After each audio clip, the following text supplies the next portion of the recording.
assassin, the jailer, the woman of purpose, the scared husband, and the child left behind. All connected by the chains of death. Or strings, are they? Or bonds, or unbounded, depending only on your perspective. The rattling keys performed a strange duet with the footsteps on the concrete. This music, like all musics, was a matter of personal taste. To the woman, it resounded glory, the glory that awaited her this very day. To her husband, however, the sounds announced doom. Though they both awaited the same fate, how differently they came to view what lay ahead as the steps and the keys waltzed closer to the cells, so the glory and the doom grew more imminent. The jailer was a short, squat fellow, a man blessed with neither looks nor intellect, that had not the humility to pursue one in lieu of the other.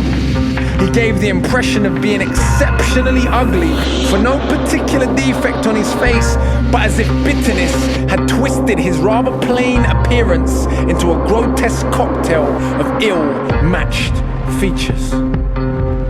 He was also a sadistic man that took pleasure in watching others suffer, and thus found pride in a line of work that even hardened souls usually found challenging. But this woman, this prisoner, was different. Some unspeakable quality of hers made the bully uneasy, and the bully chose, as all cowards do, to be wary of those that seemed game for the fight. As he approached her cell, the jailer felt that unease in himself that he so resented. He looked to the torchbearer as if to say, "Watch this one," before unleashing the keys from his belt and slowly, as if opening the cage of a tiger, unbolted the cell of this woman. "Come now, you treacherous whore, death awaits you," the jailer said, with a smugness barely masking his fear. The torchbearer laughed. The woman looked up, menacingly calm. "Only cowards die, heroes live forever," she retorted, with no hint of arrogance or irony, and she spat by the jailer's feet. The jailer examined the spit on the floor with contempt, as if he was about to explode in rage, but then raised his head, only to reveal a wry grin. "Ah, bless, this silly little woman thinks she is a hero. Listen, whore, get up, let's go." The jailer expected resistance, and so was made even more uneasy when the woman got up and walked purposefully toward him, seemingly unbothered. It even appeared for a moment that her shackled hands and feet had been unbounded by the surety of her walk. The jailer joined her cuffed limbs to a lead held by the torchbearer. Pleased with himself, the jailer then moved toward her husband's cell. The difference could not have been starker. The husband trembled and quivered as if fever overtook his body, visibly scared of the jailer and all that he represented. The cell door cranked open. "Let's go!" barked the jailer. Strange thing it was. This man had been a brave warrior, fighting for principle and freedom, a stalwart in the revolt, and every bit as brave as his famous general of a wife.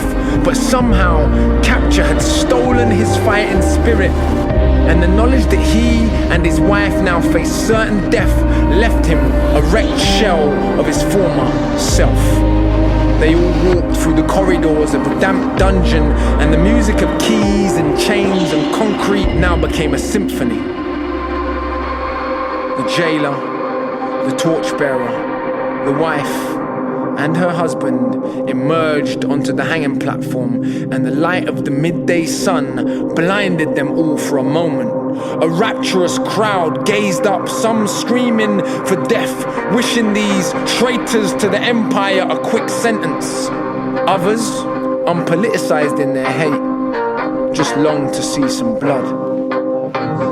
But there were yet others in the crowd, the oppressed, the enslaved, those of revolutionary imagination, to whom this woman and her husband were legendary commanders who had fought the mighty empire for well over a decade, with courage and skill, and they had fought for them, for the people, for freedom. The woman of purpose looked into the eyes of the oppressed and saw that they still looked to her even now, and that how she faced death would either give them courage or kill them further. They had lived lives worse than mere death, so why be scared of what must come, she said to herself.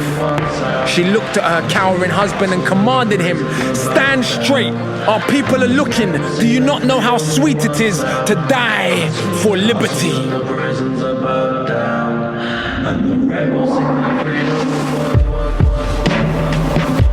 The crowd screamed and hissed and laughed at this man cowered by death and upstaged by his wife. The man did his best to muster some kind of strength, but it was no use, and as the wooden beams creaked beneath his shaky feet, it was clear that every inch of his fight had been eroded.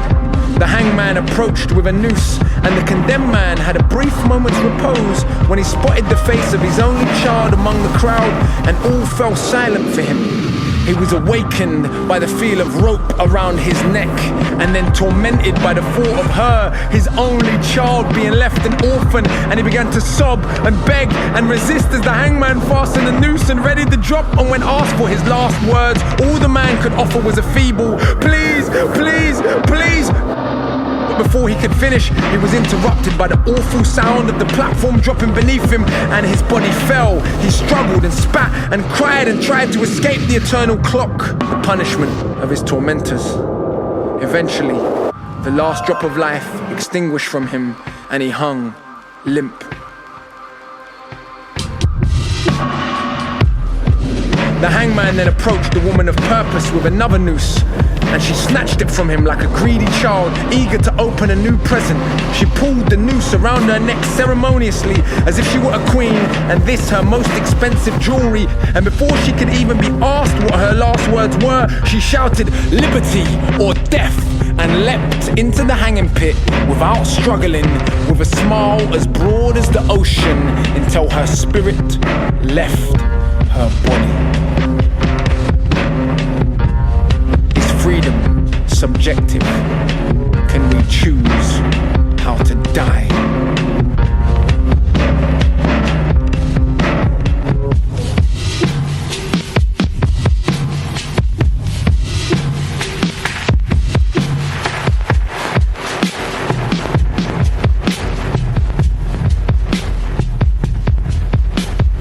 Freedom is a lucid dream, death is a silent scream that deafens all who dare to witness this intrepid scene. The nightmare that ensues is our particular views, it's the becoming of you. Couple dozen recruits crushed at the altar of the self. Yes, they give us hell. Words and metaphors agreed upon, as I can tell. Freedom is a musical solo played by a writer's pen. Pictures painted by the strings of a violin, a folk song sung by the brushes of every master painter. Is there anything stranger than human behavior? We chase this thing called freedom, but know no destination.